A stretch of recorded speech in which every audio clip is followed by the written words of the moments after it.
What's going on, y'all? It's another episode of Minding Ya Biz. I'm one of your co-hosts, Dr. Black Wealth, and we got... Hey guys, it's your girl, Miss Fab Financial, checking in. Yeah, welcome to the number one show, all things wealth business. Make sure you like, share, subscribe, hit that bell. Listen, if you want to reach us, talk to us, get advice from us, no more business, right? Email us at info@mindingyabiz.com. We will respond there with all inquiries, right? That's so we right. could do live business advice and consultations right on the episode. Yeah. Make sure you like, share, subscribe. I said that again, but I'm going to say it again, right? Today's episode is a little bit different, right? Normally, you guys are used to us shooting the facts, the factuals of what's happening in the world and business and economics. Today, we're going to do a little bit about that, but we're going to break down John Hope Bryant's business plan. And I thought it was pretty good. I think it's worth discussion. He did one, so this is credit to John Hope Bryant. It's not me. I'm just reading it and we talking and debating about it. We're having a conversation about it, but he did one for women in America. He did one for Asian America, Latino America, and I believe white America too. And then the overall business plan for America. So we'll have white Americans. What? Huh? What is this? Well, he advocates for the poor. Oh, okay. All right. He does. He advocates for the poor. They got. So we'll have in the notes the links of where you can go find the business plan so you can read it in detail on his website. Very beautifully displayed. So what's in it for white America? He advocates for the poor, right? So he says Dr. Martin Luther King Jr.'s Poorest People campaign was left unfinished. But this plan transforms the vision from a demand into the blueprint, from advocacy into execution, right? It's always big about execution. So we got some bold determinations that we want to kind of do. So the first thing is these are goals he set for this came out this year, a few weeks ago, right before he did his conference where he had a economic conference of different billionaires on the platform.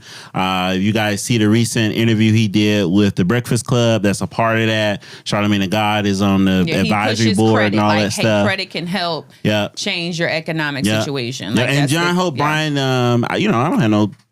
I ain't got no beef with him. He had a real estate company that was successful. He sold 2022, I think, for a little over 100 or so million. And so he has the John Hope Bryant Foundation, I think is what it's called, and he pushes financial literacy and credit scores. Financially responsible. He's an author, black man, all the stuff, right? Yeah. So I think it's pretty credible to listen. He's been on CNBC. I've seen him a lot of times on there as I watch it all the time. So, all right. So the first one is home ownership expansion, right? So the target is to increase black home ownership from 42% to 60% by 2030. So that's 5 years from now. The strategy is affordable lending programs, new down payment assistance, community land trust, and the impact it will have is it will build intergenerational wealth through real estate ownership. So, and this is this is one of the key points for the blacks. Right. This is we're specifically talking about African American plan. Okay.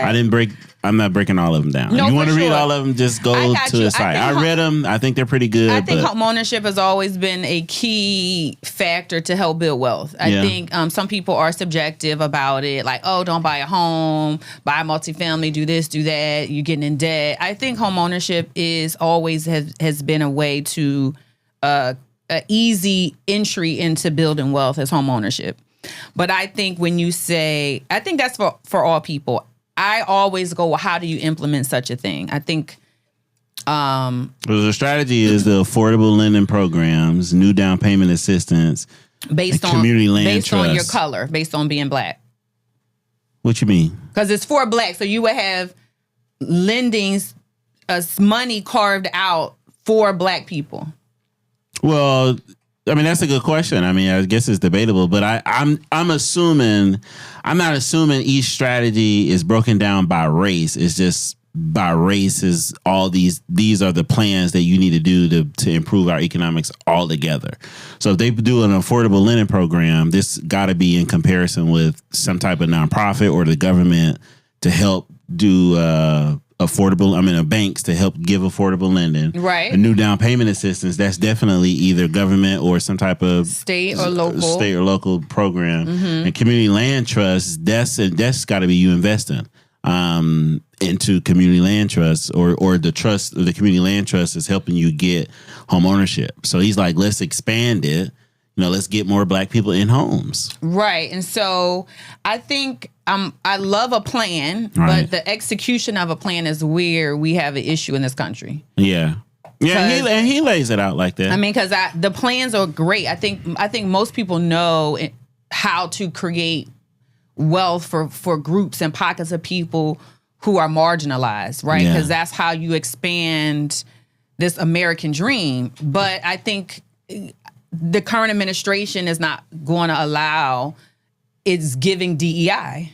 If you say this is for women, this is for Hispanics, this is for, that's DEI. That's diversity, equity, and inclusion. I don't know if I agree with that because he did a plan for every race. That's diversity, equity, and inclusion. He included white people. He included poor white people. That's diversity. That's not what the plan say. The plan didn't you say it's for poor people? No, I did not say that, man. So it's for rich people. I just said he advocates. What's the plan for? It's just for the race in general. This is But typically, so John Hope Bryant's typical arguments are marginalized people, right? He's not advocating for people of means, of wealth, of access, right? His job is to advocate for those who are shut out. Hey, I want to help marginalized women. He believes in classism and the color being green. Absolutely. Right. Absolutely. So he's talking about helping people who are marginalized or disenfranchised, who don't have access, who don't understand how to build and grow wealth. Okay. Right? So what he is carving out, his plan is to have more diversity, more equity into wealth, into this space, and the current administration is not going to allow the plan. Well, he talked to I don't know now. He talked to if it's the Treasury Secretary. Okay. So he's in rooms where he, I don't know if he can make things happen, but I mean, he's doing more than most. I'll say that because we were talking about it. So the plans are good, right? So I mean, the first thing is the home ownership. Home ownership is a great way. I don't like it though. I don't. Okay. I think we have to get a little bit more specific when it relates to home ownership. I've seen people break their necks to be able to afford down payment assistance for homes. You can't afford it. But I think that's subjective on budgeting and financial all literacy. All they have is I know older people who they're going to die with just their house if their kids even want it. They don't have money. And so when I think about economic plan, home ownership is just it's not there for me because we're looking at it based on white America's balance sheet to say, hey, you can have assets of X amount in your appreciation valuation of your home, and that's considered you having assets and wealth. But for you to tap into that, you still got to qualify to tap into it. It's a lot of nuances when it relates to your personal home. Now, we were just talking about, having home ownership from an investment standpoint, right? I wouldn't be in disagreement with that because this is something that's pouring money back into your pocket. But I think home ownership at an entry level is a great way to start having a conversation about proper financial etiquette, saving, budgeting, and manage money. I think ownership. Yeah, but they only do it to get the house. Okay, then after that, it's a personal accountability. That's what I'm saying. But I think traditionally that is the thing. We go through hoops and bounds to qualify for that. I got to do this. I got to do that. I'm willing to pay more. I'm willing to do this. Right. So they're tax hoping. refunds. So they're hoping that as you go through this year. I know that, but they're hoping that as you go through the process, there are some habits and things that you should be learning that can stick with you.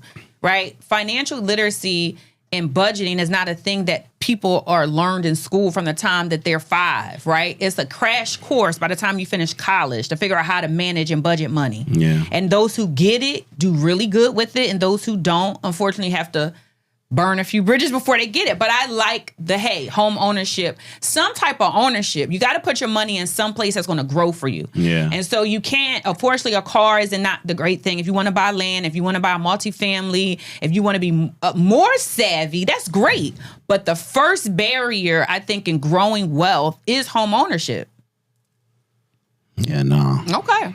You got to make money somewhere. I mean, of course, you can't even qualify for the home if you don't make money. I know some people who, but you can get a home easier than you can get a lot of stuff. It's some people who I think that's an outlier. Don't make a lot of money in my mind, and you can still afford a house. It's a complicated subject. I'm not in disagreement with home ownership. I just don't think it's the first entryway, your personal home, as a building wealth situation.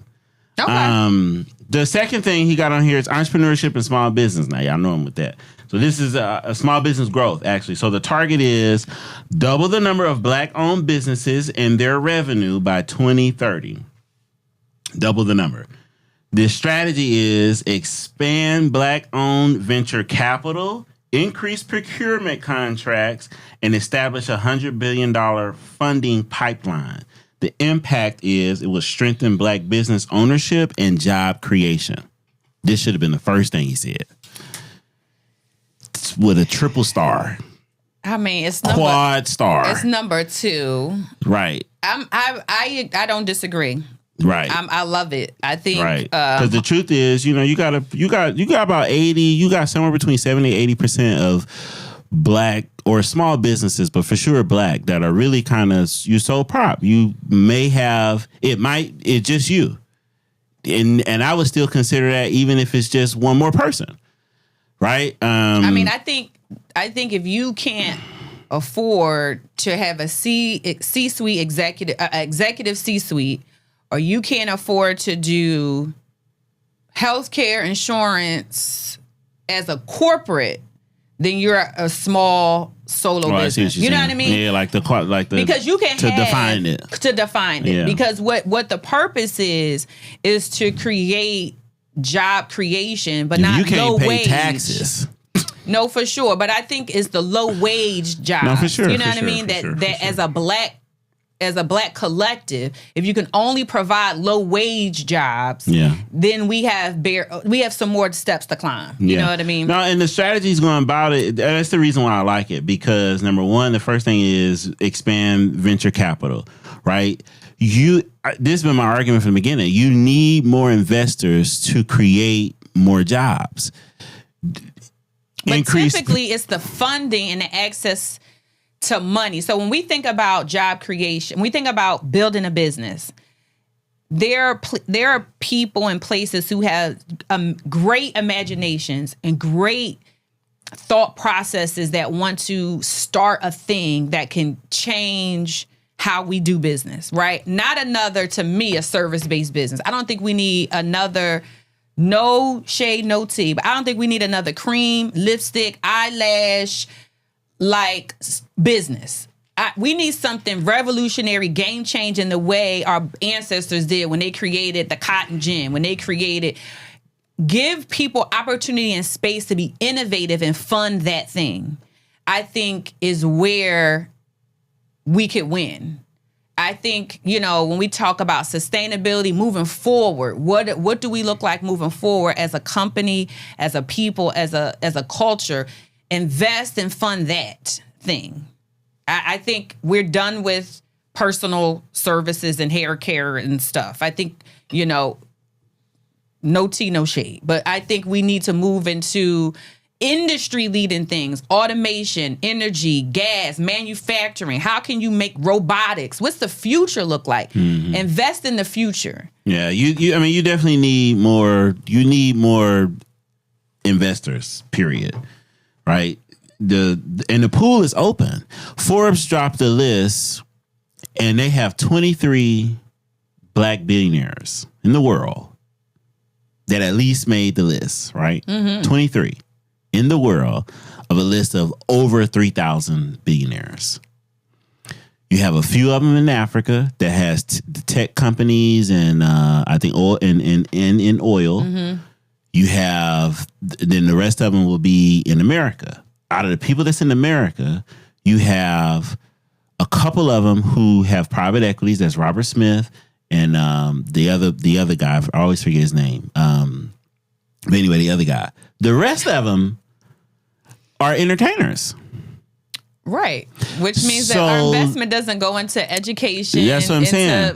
Future. Really, the future is the more venture capitalists you create, the more private equities you create, the more control you get in a particular industry or market, and the more job creation you have at your own fingertips. I the think more you make more billionaires, the more millionaires, the train just moves. It's given trickle down, and I feel What's like you need to trickle be down? more I don't know. intentional about that. You know, I think just because we create more billionaires doesn't mean that it automatically then grows more multi-millionaire businesses that could do what it needs to be done. Because if most are in entertainment, you might just continue to have that thing. But I think we need to be more intentional about what we invest in, so that people can create those industries. We want people to think about the future. I want you to think about robotics. Well, I'm only going to invest in robotics. I don't care about your hair care line that you're Black owned and you're a woman. I want you to put thought behind the future of this place. I mean, engineering, like manufacturing. How do we do that? We can sing and dance all day long. I don't think that needs any more investing. It's gonna continue to get it. You got talented people everywhere. You do, but you do have to curate those industries that you want to see grow. Is 100%. What I'm saying. The intention behind it, though, is making people putting people in the owner's box. So if I'm a hairstylist, nail technician, lash technician, my thought process would be... You're kind of limited unless you are exposed to someone that can help you build an empire. Because most nail techs don't have a multi-billion-dollar company where they're usually service doing the nail situation. Well, what does the billion-dollar nail tech do? You don't have those people, what that is, unless she starts her own line of press-on nails, her own nail polish. That's what I mean from the investment period, right? So some of us are going to it's going to be a shift. Majority of us are going to own businesses, start a business, a service-based business, a product-based business, no matter what industry it is. That's what most of us are going to do. HVAC, all that type of stuff, blue collar, whatever. Most of us are going to do that. A small percentage of us who start those businesses, though, move into what I think is probably the pros of business, and that's becoming an investor, venture capitalist or private equity. And so with that type of mindset, if you go into beauty, the next thought is, how can I acquire more? How can I buy this business out? Or buy out a business from somebody that's about to sell. That's in my head. Because in order for most people who are creative, most people, you can't even think about that unless you're in an environment that really fosters you to be creative. And a lot of that, either these people are real good creatives to where like they just throw they all into it no matter where they end up, how they end up, etc., and go out there and fulfill their dream. But most of us are working people, come from nothing. And so my first thought would be, you need to solve an income problem. We need more investors to put us in more control of specific industries outside of entertainment, because we're not even in control of entertainment. So that you can start to dominate and create your next whoever. No, for sure. I think as an investor, does that make sense? No, I got you. I think we're on the same side of the coin, just a little farther apart. But I think we're at least on the same side. 100%. I think business. He wants to create more ownership. They want to fund it. I love all of that, but I think more thought needs to be put behind the implementation and sowing the right seeds, because investors and people who grow business are usually very different from the people who start the business, the creative. Mm-hmm. And so when the investor comes in, because their brain is operating differently, they're looking at the opportunity to expand or exploit or grow, right? Yeah. But the person who created the thing is what you need to water. Yeah. You need more creatives. You need to give people more space to think about the future. The investor's always going to be around. He's always going to pounce and see how he can make more money from what you created. So what you foster is the imagination of the youth to want to create and think outside of the box, not 100%. More investors that are just going to buy up everything. Yeah, 100%. Yeah. I mean, that leads us into 3. So 3 is AI and skilled workforce development. Yeah. So the target is train 1 million Black individuals in AI and digital skills by 2030, right? The strategy is AI literacy pipeline, tech apprenticeship, corporate AI hiring, partnership. The impact is to ensure Black America is positioned in the AI-driven economy. So I know for a fact, John says that right now everybody's on equal footing because AI is still pretty new. Mm-hmm. And it's a territory or a landmark that everybody's exploring at the same time. So you got equal footing, equal game, equal playing field, so to speak, for AI. Mm-hmm. So Black people, white people, who's it, what's it, can start to develop skills in AI to produce the next thing that's going to help them make money. Absolutely. I agree 110%. I feel like that's where our administration should be. There are countries around the world who implemented this yesterday, saying first graders, a part of the curriculum is AI. Yeah. We as the government are investing in that. Yeah. So I love this. How do you fund that? How do you put that into the ethos? Yeah, you're going to have to get everybody on board for sure. Right, because yes, we're going to be an American workforce behind. Yeah. If we don't get everybody to say, hey, listen, us as a people, as an American people, not just Black, white, us as a whole, need to have labor and skills that can work the stuff that we create. No, I think America we might quote unquote still be a little bit behind, but it's still fairly new. And I think your last big scare was when internet and computers and all that stuff came. Well, really internet, it was just like, what's gonna happen, the Y2K situation? Like people was fearful into that. We were very Microsoft, we had American companies very much. Right, but I'm saying people are still fearful of that tech from having not being so tech driven. I'm saying now with AI, it's almost like it's a difference. It's not fear. Everybody's like leaning into it. What can we develop? How can America be first? Or where's your next AI inventions gonna come? Right. Ever since ChatGPT, everything's just been expanding from there. I don't think as a collective, as an American driven ideology, that's where we are. I think it's segments and people. I don't think. Or you don't think everybody's hopeful for AI? I don't hear that coming from the administration. Oh, really? I could have sworn Trump wanted to lead the world in AI, America to lead in AI, which is why how are you implementing that? That's how he's developed. By just saying it? No, he made some people made commitments to developing factories to produce their company. Or help their company. I know Apple is one of them, and then they're looking at people who can come in from an AI perspective. I know he's actively looking at that. I'm talking about your people.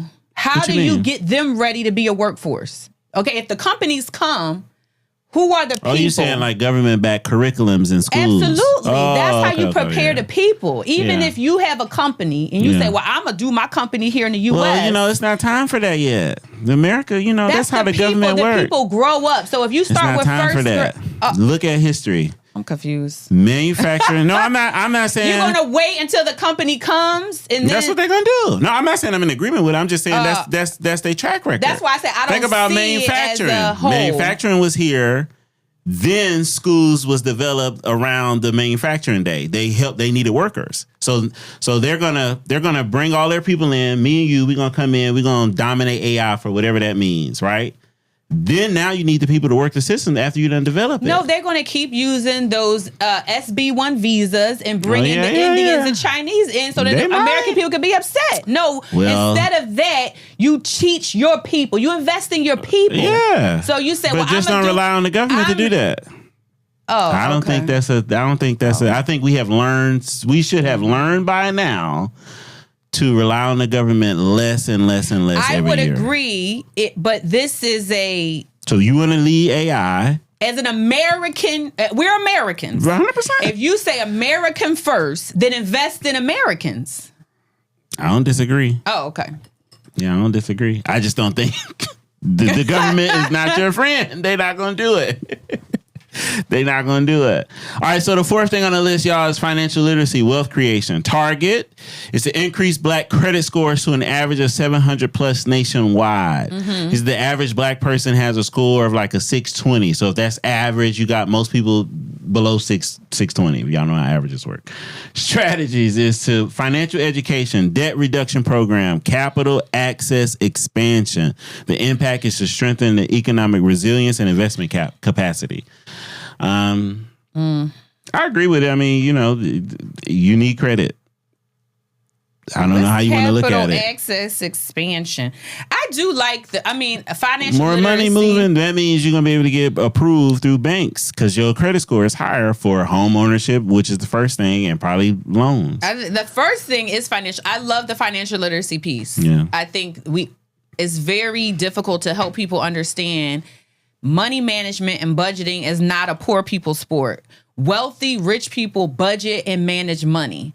And I think we need to get out of this weird thing that budgeting, spending money, counting your ducats is a poor pauper's thing. And financial literacy, understanding credit, understanding budgeting, understand how money is made, how it's used, I'm 100% on that. Yeah. I'm 100% on that. I like a plan, but I would like, how do we implement it? Because we always say, we don't have any leaders. How do we implement said plan with an administration that's hostile to DEI? That's all I'm saying. Oh my God, right.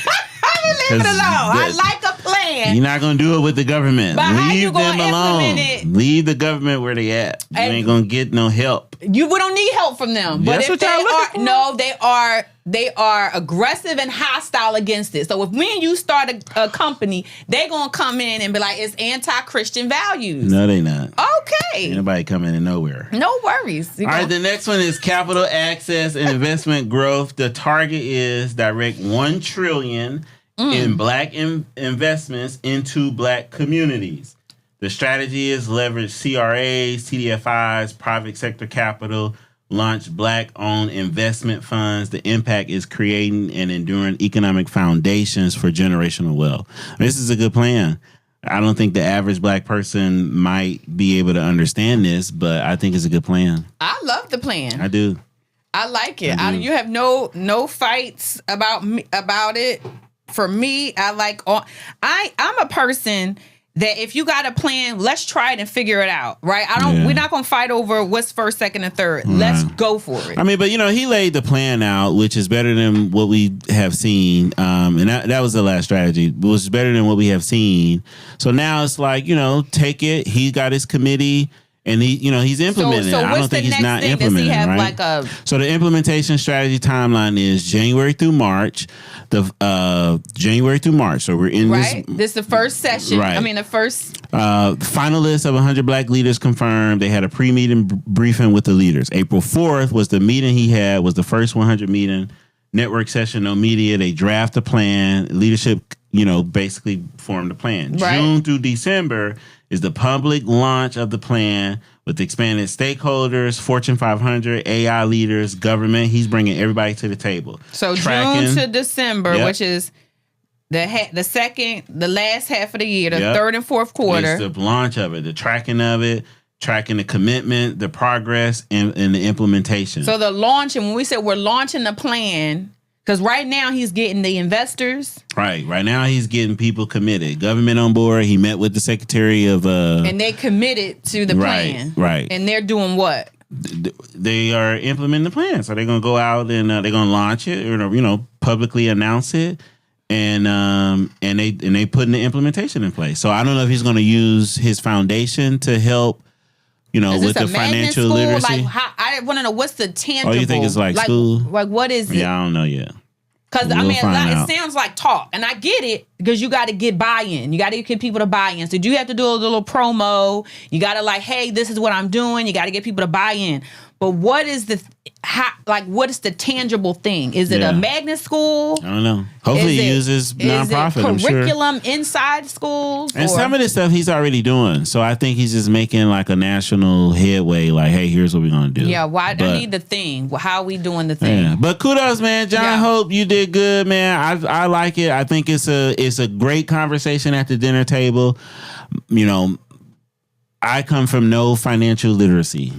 I'll say it like that, from neither parent. Mm-hmm. So the stuff I learned from military till now has been a long learning lesson to get to where I'm at now, right? I'm grateful for all the experiences, etc. But I look at my kids and say, how can I help them create new problems that we all have to figure out? Yeah. Not recycle or regurgitate old ones, old habits, bad character, poor neighborhoods. I think that we live in America, a Black America, where there's Black people in every pocket you can think of. Mm-hmm. You can't marginalize us. You can't put us in the box nowhere. They're everywhere, right? There's wealthy of us. We're everywhere. Absolutely. So at this point, most of us between the millennials and Gen Zs now is building a future for who's the kids, Generation Alpha, I think, to where they have new problems, where we're not talking about those same old ones. I think personally for Black people, investments is probably your number one way to go. So, like I said, John Hope, that's a good plan. Hopefully we can connect, get him on a pod soon. Little plugger out there. Just want to know how we... And help him implement the plan. I think, he's right here in Atlanta. So let me know how the tangible... How he going to give it to you. If it's a school, let me know. I would love to volunteer at the school. Yeah. That's cool. Is it an online school? I don't know yet. Is it a magnet school? We'll keep y'all updated on the plan, y'all. We'll find out what's happening. We'll see y'all in the next episode, man. Don't forget to like, share, subscribe, hit that bell. Listen, if you want to hear from us, you want advice on your business, what to do, how to start, tax related, anything financial, reach out. All things financial. Yep. Reach out, info@mindingyabiz.com. That's the email. You'll see it somewhere around here. info@mindingyabiz.com. And we'll see y'all in the next episode. Peace.